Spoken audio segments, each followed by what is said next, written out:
നമ്മുടെ എല്ലാം പ്രിയപ്പെട്ട കത്രീന ടീച്ചർ നമ്മുടെ വിദ്യാലയത്തിൽ നിന്നും ഈ വർഷം വിട പറയുകയാണ്. നമ്മുടെ എല്ലാം സ്മരണകളിൽ വെളിച്ചം പോലെ വിളങ്ങി നിന്ന് ജീവിത പാന്താവിലെ വെളിച്ചമാകാൻ ടീച്ചർ എന്നും നമ്മോടൊപ്പം ഉണ്ടാകും.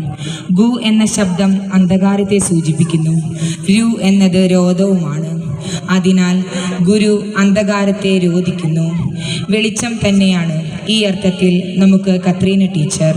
വിദ്യാർത്ഥികളുടെ മാത്രമല്ല, ഞങ്ങൾ സഹപ്രവർത്തകരുടെ ഗുരുവും വെളിച്ചവുമാണ് ടീച്ചർ. ഈ ജ്വലിച്ചു നിൽക്കുന്ന നാളങ്ങൾ പോലെ പ്രകാശം പരത്തി ഇനിയുള്ള ജീവിതകാലം സമൂഹത്തിലും പ്രകാശം പരത്താൻ ടീച്ചർക്ക് ആകട്ടെ എന്ന് സർവേശ്വരനോട് പ്രാർത്ഥിച്ചുകൊണ്ട് ഈ വർഷത്തെ വാർഷികാഘോഷത്തിനും യാത്രയയപ്പ് മംഗളത്തിനും ഇവിടെ തിരശീല വീഴുന്നു.